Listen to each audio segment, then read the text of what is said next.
Hello everyone, সবাই কেমন আছো? আমি বেশ ভালো আছি। তোমরা কেমন আছো অবশ্যই জানিও। সকালবেলা সংসারের সমস্ত কাজ সেরে রেডি হয়ে নিয়েছি। আর কোথায় যাচ্ছি তোমরা অবশ্যই হয়তো বুঝতে পারছো। এর আগের দিন আমরা গেছিলাম শান্তিপুর, ওই ননদের ছেলের বিয়ে ছিল। আর আজকে তার হচ্ছে ভাত কাপড়। তো সেই জন্য ভাত কাপড়, বউ ভাত সেগুলো তো রয়েছে। তার জন্য সকালবেলা উঠে সমস্ত সংসারের কাজ সেরে বেরিয়ে পড়েছি। সকালের খাবারটা জাস্ট বানিয়েছিলাম, আর কিছু বানাইনি। সকালের রান্নাটা করেছিলাম। তো যাই হোক, আর আমি এখন প্রচণ্ড রৌদ্র ছিল, তার জন্য ওড়না মুড়ি দিয়ে যাচ্ছিলাম, মানে এত রৌদ্র ছিল। তারপরে আমরা হচ্ছে এই রাস্তাটাতে গেছিলাম। আর শান্তিপুর যাওয়ার সময় এই রাস্তাটা আমরা যাই না, কারণ এটা অন্য একটা সাইড। তবে আমি আজকে গেছিলাম হচ্ছে আমি যে বিজনেসটা করি সেটার জন্য আমার দরকার ছিল। তো আমরা অন্য রাস্তায় গেছিলাম, সেখান থেকে শান্তিপুর রোড ধরতে হয়েছিল। আর অমিত বলছিল এই জায়গাটার ভিডিও করো, কারণ এটা এত সুন্দর, এটা পুরো ফরেস্ট এলাকা। মানে আশেপাশে যে জায়গাগুলো রয়েছে সেগুলো হচ্ছে ফরেস্ট, মানে সরকারি জায়গা আর কি। তো বেশ সুন্দর লাগছিল। তারপরে আমরা হচ্ছে শান্তিপুর হাইওয়ে ধরলাম। ওখান থেকে উঠেই একেবারে সামনে আমরা পেয়ে গেছিলাম হাইওয়ে। তো হাইওয়ে দিয়ে যাচ্ছিলাম, আর কিছুটা যেতে যেতেই চোখে পড়লো এই যে গাড়িগুলো, এগুলো হচ্ছে রেসিং কার, যেগুলো আমি ফোনে দেখেছি বাট সামনাসামনি আজকে প্রথমেই দেখেছি। আর খুব স্পিডে চলে যাচ্ছিল গাড়িগুলো। হঠাৎ করে মনে হলো সাইড থেকে কি একটা বেরিয়ে গেল, মানে এত স্পিড ছিল গাড়িগুলোর। তো তাই জন্য একটু শেয়ার করলাম তোমাদের সাথে। আর এই 2 থেকে 3 দিন তো আমার কোনোভাবেই কাজে যাওয়া হচ্ছে না, মানে একের পর একটা না একটা হয়ে যাচ্ছে। প্রথমে আমি একটু অসুস্থ ছিলাম 2 দিনের জন্য, তারপরে আবার এই বিয়েটা হয়ে গেল হট করে, মানে বিয়েতে চলে গেল। আর তারপরে এখন বাবা মা রয়েছে ওখানে, আর মেয়েটাও ওখানে। মেয়েকে আজকে নিয়ে আসবো আমি বাড়িতে, আসলে পরে আবার আমার কাজ বন্ধ হয়ে যাবে, কারণ মেয়েকে মানে দেখার কেউ নেই, যেহেতু দাদু ঠাকুমা ওখানে রয়েছে। তো যাই হোক, চলেও আসলাম ননদের বাড়িতে। আর এই যে আমার মা এখানে রয়েছে, আর এখানে হচ্ছে আমার ছোটদি রান্না করছে, মানে ছোটো ননদ রান্না করছে, আর ইনি হচ্ছে ছোটদির শাশুড়ি। আর একে একে সবাই আসছিল মানে রূপাকে দেখতে। আর আমি একটু রান্নায় হেল্প করছিলাম ওখানে, যেহেতু এখানে এসে দেখি যে প্রচুর তাড়া রান্নাবান্নার, তো সেই জন্য আমি একটু হেল্প করে দিচ্ছিলাম। আর এক এক করে সবাই আসছে রূপাকে দেখতে। আমি রূপাকে একটু নক করে বাইরে বার করলাম যে সবাই আসছে দেখতে। আর এদিকে অমিত হচ্ছে বাজারে গেছিলো দই মিষ্টি এগুলো আনার জন্য। অর্পণ কোথা থেকে একটা আম নিয়ে এসে আমার হাতে ধরিয়ে দিল, দেখো আমি কত বড় আম। অ্যাকচুয়ালি শান্তিপুরে প্রচুর বড় বড় আম হয়, মানে হিমসাগর থেকে শুরু করে সব আম্রপালি সমস্ত রকম আম আর কি। শান্তিপুরে অনেক বেশি বাগান রয়েছে, তো ওখানে গেলে আমার প্রচুর আর কি আম কাঁঠাল এগুলো খাওয়া হয়। আর আমার সব থেকে প্রিয় ফল হচ্ছে আম, মানে আমার কাছে আম আর কাঁঠাল এই দুটো ভীষণই সুন্দর লাগে। অনেকের কাছে আবার কাঁঠাল পছন্দ নয়, অনেকে আবার কাঁঠালের নাম শুনলে আর কি গন্ধ লাগে, বাট আমার কাছে আম আর কাঁঠালটা বেশি ভালো লাগে। যাই হোক, এখানে হচ্ছে মশলা করছিলাম, আর অনেক মশলা বুঝতেই পারছো। তো আমাকে একদম বসিয়ে দিয়েছিল এখানে মশলা করার জন্য। আর এখানে আমি সব মশলাগুলো একটা একটা করে রাখছিলাম। তবে মিক্সিতে জিরাটা তো একদম ভালো হয় না, তবে আমি অনেকক্ষণ ধরে জিরাটাকে আর কি পেস্ট করেছি। আর ওদিকে হচ্ছে ছোদ্দি বদ্দি সবাই রান্না করছে। আমি গিয়ে তো জামা চেঞ্জ করারই সময় পাইনি, মানে এত তাড়াহুড়ো ছিল ওখানে, সবাই এত তাড়াহুড়ো করছিল, অনেকটা দেরি হয়ে গেছিলো যেহেতু রান্না বান্নার, সেই জন্যই আর কি। আর এদিকে অমিত হচ্ছে দেশি মুরগি, মানে এখানে কোনো পোলট্রি বা মাটন এগুলো হয়নি, তাই জন্য দেশি মুরগি আনা হয়েছিল। দেশি মুরগি অমিত হচ্ছে এদিকে ম্যারিনেশন করছিল। আর আমাদের এই যে গুড্ডুর সাথে কথা বলছিল, আমাদের গুড্ডু বাবা তো বাড়িতে নেই, এই যে ওর মায়ের সাথে আর কি আমাদের গুড্ডুর সাথে কথা হচ্ছিল।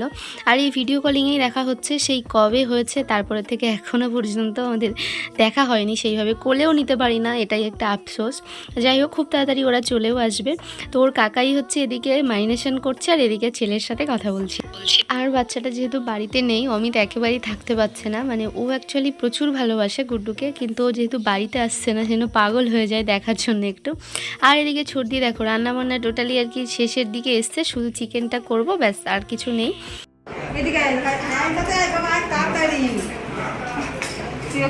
প্রথমে ভাতটা দেয় না হাতে খোলাটা দাও, তারপর এটা দাও, আর বলতে বলো দায়িত্ব নিলাম সারা জীবনের পুরো লোকটা নেই। হ্যাঁ হ্যাঁ আমাকে বলছি আমি তোমার সারা জীবনের জন্য ভাত করতে চাই, 3 বার বলবি। জোরে বলতে হবে, জোরে বলতে হবে, তো জোরে না বললে হবে। এটা কাপড়টা দাও।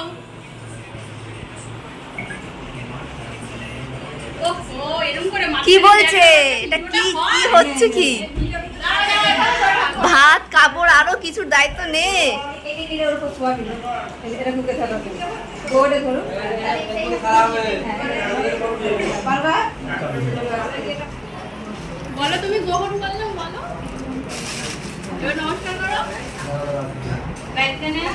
তুমি কিছু দায়িত্ব নাও।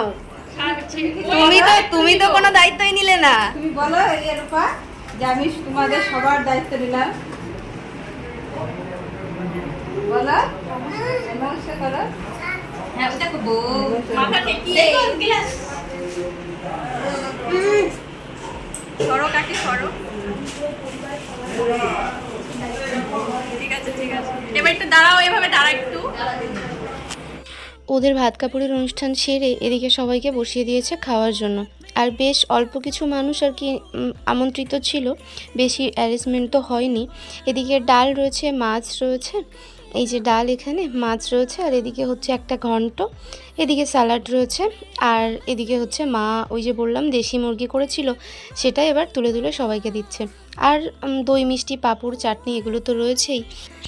এদিকে ভাত কাপড়ের অনুষ্ঠান সেরে ওরা খেতে বসেছে, আর এখানে আমি একটু ছবি তুলে দিচ্ছিলাম।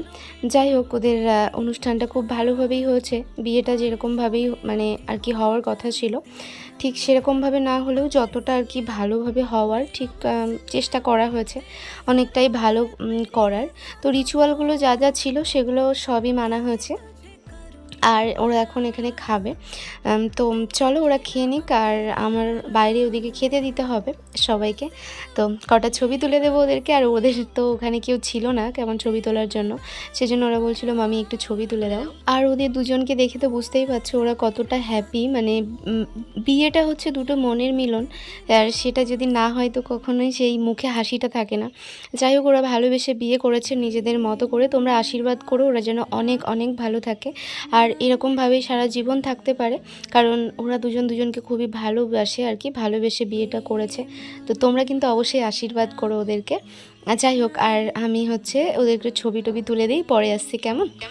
সব রিচুয়াল সেরে খাওয়া দাওয়া করে আমি বসেছি একটু। আর এদিকে হচ্ছে ঈশিতার মন খারাপ, আর অনেক দিন পরে তোমরা ওকে আমার ব্লগে দেখছো, কারণ ও তো পিসিমণি বাড়িতে ছিল আর বাড়ি যেতে চাইছে না, কারণ বাড়িতে যাওয়ার কথা শুনলে ওর মন খারাপ হয়ে যাচ্ছে। যেহেতু এখানে বৌমণি হয়েছে নতুন, ওর সময়টা কাটছে অনেকটা ভালো, আর ওর বৌমণি ওর সাথে অনেকটা খেলছিল, সেই জন্য ওর মন খারাপ করছে বাড়ি যেতে। যাই হোক, বাড়িতে নিয়ে যেতে হবে। তো আজকের মতো ভিডিওটা এখানেই শেষ করছি। সবাই ভালো থেকো, সুস্থ থেকো, নিজের খেয়াল রেখো, টাটা।